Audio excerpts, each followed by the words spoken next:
लब आजाद है तेरे, बोल कि सच जिंदा है अब तक, बोल जो कुछ कहना है कह ले, बोल ज़बां अब तक तेरी है।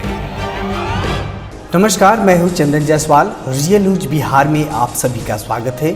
खबरों की ओर बढ़ने से पहले एक नजर सुर्खियों पर। मोतिहारी में ब्रावो फाउंडेशन ने एमएस कॉलेज के छात्रों को दी बड़ी सौगात। कॉलेज में शुरू की गई ई लाइब्रेरी का मंत्री सुनील कुमार ने किया उद्घाटन। पूर्वी चंपारण जिले के मधुबन में अज्ञात अपराधियों ने वृद्ध किसान की हत्या कर फेंका। हत्या की खबर सुनते ही गांव में फैली सनसनी। मसरख थाना परिसर में लगाया गया जनता दरबार, सुना गया फरियादियों की फरियाद। नरकटियागंज में दोस्त के घर से लौट रहे युवक को चाकू से गोदा, घायल व्यक्ति ने शिकारपुर थाने में दर्ज कराया मामला। विष्णु महायज्ञ व भगवान की प्रतिमा की प्राण प्रतिष्ठा को लेकर बनकटवा में 2008 कन्याओं द्वारा निकाली गई कलश यात्रा। 2008 कन्याओं ने कलश यात्रा में लिया भाग। मझौलिया में 12 वर्षीय बच्चे की संदेहात्मक मौत के बाद ग्रामीणों में भय का माहौल। डॉक्टरों ने कहा पोस्टमार्टम के बाद होगा मौत के कारणों का खुलासा। मधुबनी पुलिस ने वार्ड पार्षद पर फायरिंग मामले में 2 लोगों को किया गिरफ्तार। दोनों अपराधियों के पास से एक पिस्टल सहित गोली हुआ बरामद। गर्भवती होने के बाद प्रेमी ने किया इनकार तो प्रेमी के घर बाहर प्रेमिका ने दी धरना। प्रेमी सहित घर वाले हुआ फरार। बिहार के मुंगेर का है मामला। मोतिहारी में शराब के लिए पैसा नहीं मिला तो हैवान बेटा ने अपनी मां को ही बेरहमी से की हत्या। ग्रामीणों की मदद से हत्यारे बेटों को पुलिस को किया हवाले। इसके साथ ही बढ़ते हैं बिहार की 10 बड़ी खबरों की ओर विस्तार से। मोतिहारी मुंशी सिंह कॉलेज के पुस्तकालय में ब्रावो फार्मा द्वारा नवनिर्मित ई डिजिटल लाइब्रेरी का विधिवत उद्घाटन बिहार विधानसभा के उपाध्यक्ष महेश्वर हजारी और मद्य निषेध उत्पाद विभाग मंत्री सुनील कुमार ने संयुक्त रूप से फीता काट कर किया। इस दौरान कॉलेज के प्राचार्य डॉक्टर अरुण कुमार ने अतिथियों को पुष्पगुच्छ और अंगवस्त्र देकर स्वागत किया और कहा कि ब्रावो फार्मा के सीएमडी राकेश पांडे ने छात्र हित में एक सुंदर उदाहरण प्रस्तुत किया है। वहीं बिहार विधानसभा उपाध्यक्ष ने कहा कि पूर्वी चंपारण के छात्र छात्राओं के लिए यह लाइब्रेरी ज्ञानार्जन की भूमिका निभाएगा। उद्घाटन के दौरान मद्य निषेध विभाग के मंत्री सुनील कुमार ने कहा कि अब पूर्वी चंपारण के विद्यार्थी एक साथ ही लाइब्रेरी और हाईटेक लाइब्रेरी दोनों से लाभान्वित होंगे। आपको बता दें कि इस कॉलेज में ई लाइब्रेरी की शुरुआत होने से विद्यार्थियों के लिए खुशी की खबर है। जो बच्चे किताबों की कमी के कारण नहीं पढ़ सकते, अब वो इस कॉलेज में नई डिजिटल लाइब्रेरी का उपयोग कर सकता है। इस कॉलेज के प्राचार्य और यहाँ के सभी जो यहाँ के स्टूडेंट्स हैं उन्हें, और ये जो ई लाइब्रेरी बनी है और नीचे में हमने देखा जो फिजिकल लाइब्रेरी है, तो निश्चित रूप से यहाँ के बच्चों के पढ़ाई में मददगार साबित होगी ये ई लाइब्रेरी। और डिजिटल एज है, ज़माना है, तो इसलिए ज़रूरी है कि जो भी पुस्तकें या अन्य डॉक्यूमेंट्स या कोई भी चीज़ जो बच्चे पढ़ना चाहते हैं स्टूडेंट्स, उसको आप डाउनलोड कर सकते हैं। और आज के दिन में इंफॉर्मेशन टेक्नोलॉजी का बहुत विस्तार हुआ है और उसी के श्रेणी में कॉलेज ने कदम आगे रखा है। यहाँ पे डिजिटल लाइब्रेरी की शुरुआत हुई है ब्रावो फार्मा के द्वारा। इससे हम लोग को बहुत पहले से बहुत ज़्यादा सुविधाएं मिल रही हैं। बहुत सारे विद्यार्थी खुश भी हैं इससे। पहले किताबों से पढ़ाई होती थी, लेकिन अभी भी होती है, लेकिन अब हम कंप्यूटर के ज़रिए थोड़ा ज़्यादा जल्दी पढ़ सकते हैं। और यहाँ पे सारी चीज़ की सुविधाएं हैं। हम लोग बहुत खुश हैं इस डिजिटल लाइब्रेरी से। आज ब्रावो फाउंडेशन की तरफ से थी डिजिटल लाइब्रेरी का उद्घाटन किया गया, जो हमारे फ़ायदेमंद के लिए ये है। पहले हम लोग बुकों से पढ़ते थे, अब मतलब लाइब्रेरी मतलब डिजिटल लाइब्रेरी में मतलब हम इंटरनेट के द्वारा मतलब नई नई चीज़ें मतलब पढ़। ये हाईटेक ई लाइब्रेरी है जिसमें बैठ कर के बच्चे बटन दबाते दुनिया के पुस्तकालयों से जुड़ जाएंगे और अपने ज्ञान की सामग्री वहाँ पा सकेंगे। ये ब्रावो फार्मा के सीएमडी राकेश पांडे जी ने हमसे पेशकश की कि हम अपने ज़िले के विद्यार्थियों के लिए कुछ करना चाहते हैं। हमने सहमति प्रदान की और उसके बाद ये धरातल पे कार्य उतरा है। इससे निश्चित ही चंपारण के बच्चे एडवांस रूप में ज्ञान अर्जन कर सकें। पूर्वी चंपारण जिले के मधुबन में अज्ञात अपराधियों ने 65 वर्षीय वृद्ध किसान की हत्या कर 100 को घर से करीब 100 मीटर की दूरी पर ईंख के खेत में फेंक दिया, जिसके बाद आज अहले सुबह ग्रामीणों ने 100 को देखा तो इसकी सूचना पुलिस को दी। घटनास्थल पर पहुंची पुलिस ने 100 को कब्जे में लेकर पोस्टमार्टम के लिए मोतिहारी भेज दिया।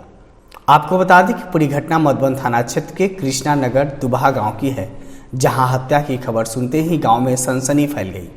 पुलिस ने घटनास्थल से हत्या में प्रयुक्त लकड़ी के तख्ती को बरामद किया है। वहीं सूचना पर पहुंचे डीएसपी सुनील कुमार ने घटना के विभिन्न पहलुओं पर जांच में जुटे हुए हैं। हम नहीं लेके घर से खा के 8 बजे 7 बजे आए जी। 8 बजे मृत्यु हुआ, वही काट से मारा हुआ है, माथ पर मार के मुंह पर मार। सारण जिले के मसरक थाना परिसर में अंचला निरीक्षक और पुलिस अधीक्षक की उपस्थिति में जनता दरबार का आयोजन किया गया। जनता दरबार में उपस्थित कई फरियादियों का फरियाद अंचल निरीक्षक महेंद्र राम के द्वारा सुना गया और सभी का निपटारा भी कर दिया गया। वहीं 2 नया मामला दर्ज कराया गया, जिसकी जांच पड़ताल की जा रही है। अंचलाधिकारी ने कहा कि जिलाधिकारी के आदेश अनुसार प्रत्येक शनिवार को जनता दरबार मसरक थाना परिसर में लगाया जाता है। इस जनता दरबार में जमीन संबंधी शिकायत का निष्पादन जांच पड़ताल करते हुए किया जाता है। आज के जनता दरबार में 2 नए केस आए, दोनों पर कार्रवाई चल रही है। पूर्व का 2 वाद था लंबी, जिसका आज निष्पादन कर दिया गया। Thank you. खबर नरकटियागंज से है, जहां दोस्त के घर से खाना खाकर लौट रहे एक व्यवसायी को अज्ञात युवकों ने लूटपाट की और जब कुछ नहीं हासिल हुआ तो चाकू से गोदकर गंभीर रूप से घायल कर दिया। घटना की सूचना पर परिजनों ने आनन फानन में नरकटियागंज अस्पताल आया, लेकिन गंभीर स्थिति को देखते हुए बेहतर इलाज के लिए डॉक्टरों ने रेफर कर दिया। पूरी घटना होली की देर रात की बताई जा रही है। वहीं परिजनों ने शिकारपुर थाने में आवेदन सौंपा है, जिसमें एक व्यक्ति और 2 अज्ञात लोगों के विरुद्ध मामला दर्ज किया है। एक पेशेंट आया है, वो बता रहे हैं कि कल फिजिकल असॉल्ट का केस है। चाकू को बोले हैं, चाकू से कुछ इंजरी वगैरह हुआ। कल शाम की घटना है, एग्जैक्ट वही बता रहे हैं, शाम वाली बात है। तो अभी तो जो इनिशियल जो है वो कर दे रहे हैं और पेट उट में भी दर्द वो बता रहे हैं। तो प्राइमरी तो यहाँ जो कुछ है वो कर दे रहे हैं, और क्या हो सकता है इंटरनल इंजरी है या क्या नहीं है वो तो एग्जैक्ट यहाँ नहीं पता चलेगा। मामला रंगदारी का है। सोनी दुबे 80 को 2 आदमी मिल के रंगदारी मंगाए। हम बोले कि हमको जाने दीजिए भैया, हम कमाने खाने वाले आदमी है, पर रंगदारी देगा। नया दुकान खोला है, बोले भैया नया दुकान खोले तो कमा खा रहे हैं, क्या डिस्टर्ब कर रहे हैं। फिर वहाँ पे मेरे मोहल्ला में हमको मिले हैं, हम कहा बोले भैया ये सब क्या कर रहे हैं। पूर्वी चंपारण जिले के बनकटवा में श्री विष्णु महायज्ञ और मां लक्ष्मी सरस्वती के साथ कार्तिक भगवान की प्रतिमा की प्राण प्रतिष्ठा को लेकर धूमधाम से कलश यात्रा निकाली गई। गाजे बाजे व घोड़े के साथ निकाली कलश यात्रा बनकटवा गांव के यज्ञ मंडप से निकलकर कोदरकट सेमरी पकही गांव होते हुए तियर नदी के तट पर पहुंची, जहां आचार्य गौरीशंकर तिवारी व पंडित ज्ञानंद तिवारी के द्वारा वैदिक मंत्रोच्चारण के साथ 2008 कन्याओं द्वारा कलश में जल भरी की गई। हजारों श्रद्धालुओं ने कलश यात्रा के दौरान भगवान विष्णु के नारे लगाते हुए जय भवानी की जय घोष के साथ यज्ञ मंडल पहुंचा, जहां उक्त आचार्यों द्वारा वैदिक मंत्रोच्चारण के साथ कलश स्थापना कर यज्ञ पूजा आरंभ की गई। वहीं इस यज्ञ के अध्यक्ष उमाकांत शाह ने बताया है कि यज्ञ 10 मार्च से लेकर 19 मार्च तक चलेगा, जिसमें 13 मार्च को भगवान की प्रतिमा की प्राण प्रतिष्ठा और 19 मार्च को हवन व भंडारे के साथ यज्ञ की पूर्णाहुति की जाएगी। मझौलिया में 12 वर्षीय बच्चे की संदेहात्मक स्थिति में मौत हो गई, जिसके बाद ग्रामीणों और परिजनों में भय का माहौल बना हुआ है कि आखिर बच्चे की मौत कैसे हुई। इस घटना की सूचना के बाद मौके पर पहुंची पुलिस ने 100 को कब्जे में लेकर प्राथमिक स्वास्थ्य केंद्र मझौलिया में लाए, जहां चिकित्सकों ने कहा कि इस मौत का खुलासा पोस्टमार्टम के बाद ही पता चल पाएगा कि आखिर ये मौत कैसे हुआ। वहीं इस घटना के बाद परिजनों का रो रो कर बुरा हाल है। अस्पताल परिसर के लोगों की आंखें गमगीन हो गई। परिजनों ने बताया है कि खेत की तरफ बचा गया था। थोड़ी देर बाद जब लोगों ने बेहोश हुआ देखा तो इसकी सूचना परिजनों को दी। का जिसका उम्र 12 वर्ष के करीब है, उसको लाया गया था हॉस्पिटल में। चिकित्सकों द्वारा उसे मृत घोषित किया गया और देखने से जो उसके हाथ में वो जला हुआ है, ये तर्जनी अंगूठा के बीच जला हुआ है, ऐसा प्रतीत होता है। बिजली के करंट लगने से उसकी मृत्यु हुई है। 100 को पोस्टमार्टम के लिए भेजा गया है। परिजनों द्वारा कोई स्पष्ट बात नहीं बताया गया, कोई लिखित नहीं दिया गया है। मधुबनी पुलिस ने वार्ड पार्षद सुनील नायक पर दिन दहाड़े फायरिंग मामले में 2 युवकों को पिस्टल के साथ गिरफ्तार किया है। बेनीपट्टी थाना क्षेत्र के बनकट्टा चौक के पास हुई फायरिंग की वारदात मामले में पुलिस ने त्वरित कार्रवाई की है। पिछले दिनों दुकान में बैठे वार्ड पार्षद पर दोनों अपराधियों ने दिन दहाड़े जानलेवा हमला किया था। एसपी सुशील कुमार ने बताया है कि दोनों युवक वार्ड पार्षद को एक पंचायत को लेकर धमकी दिया था और अगले ही दिन वार्ड पार्षद पर फायरिंग कर दिया गया, जिसे वार्ड पार्षद बाल बच गया।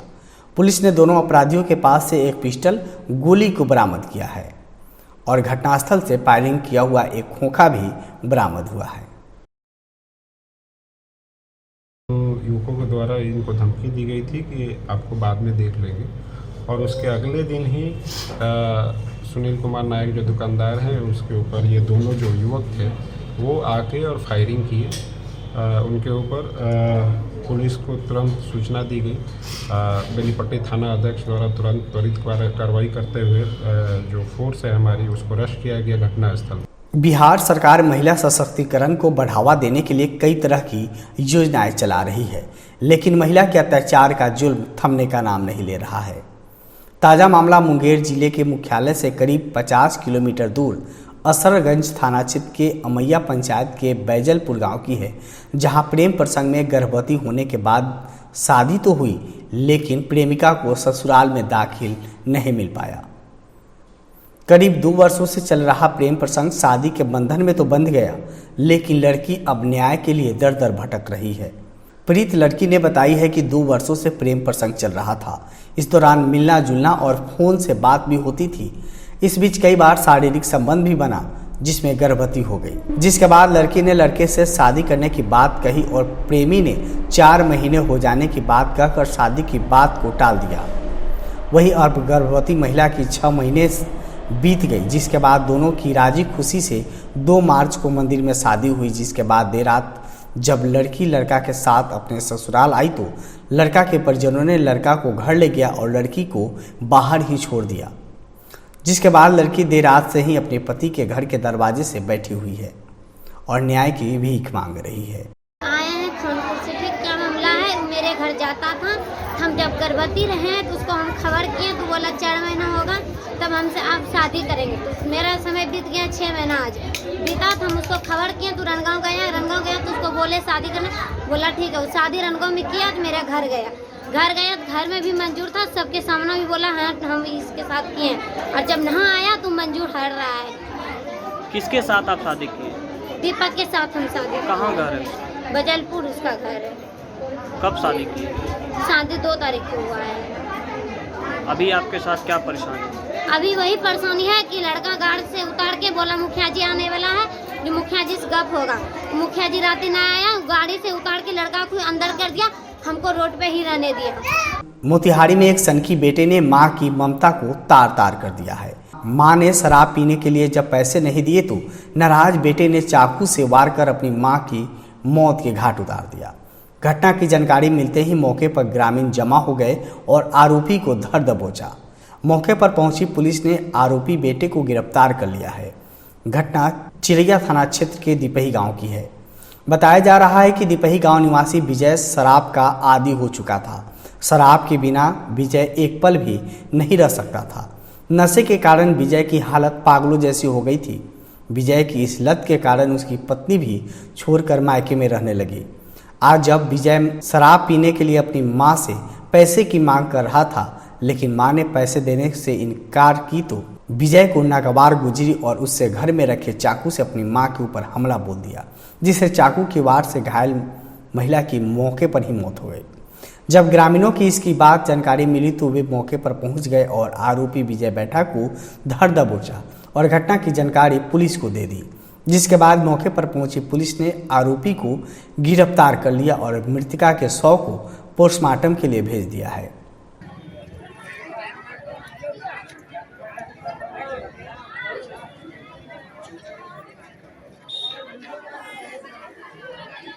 मुंगेर में पिछले 3 दिनों से बंदरों की आतंक से शहरवासियों को घर से बाहर निकलना मुश्किल हो गया था, लेकिन वन विभाग की कड़ी मेहनत के बाद बंदर को अपने कब्जे में ले लिया, जिसके बाद लोगों ने राहत की सांस ले रहा है।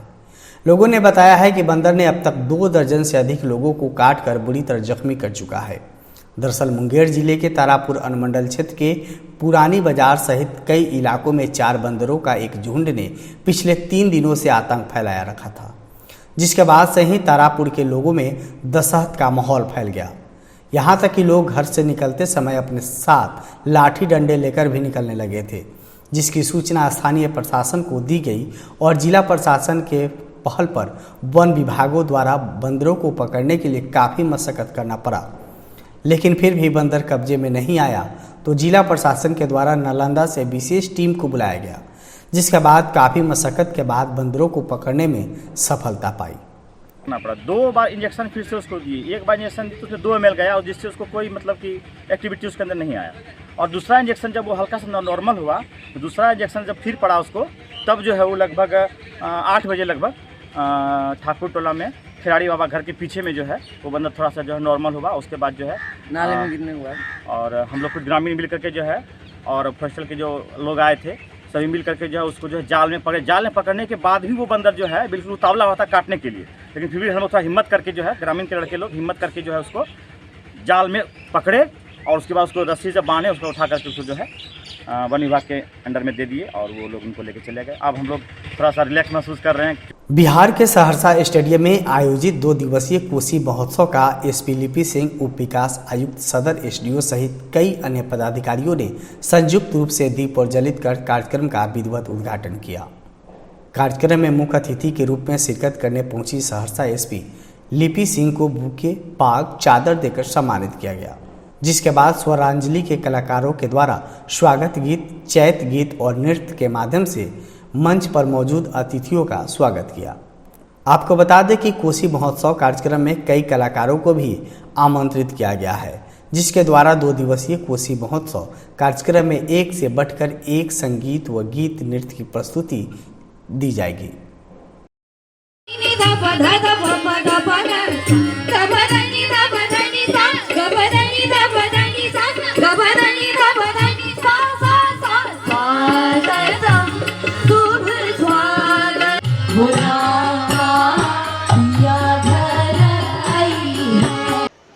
कोसी महोत्सव 2023 का आज इनॉग्रेशन हुआ है और कोरोना के कारण बीच में नहीं मनाया जा रहा था महोत्सव, तो इसमें हम लोगों का काफ़ी हम प्रोत्साहित करना चाहते हैं।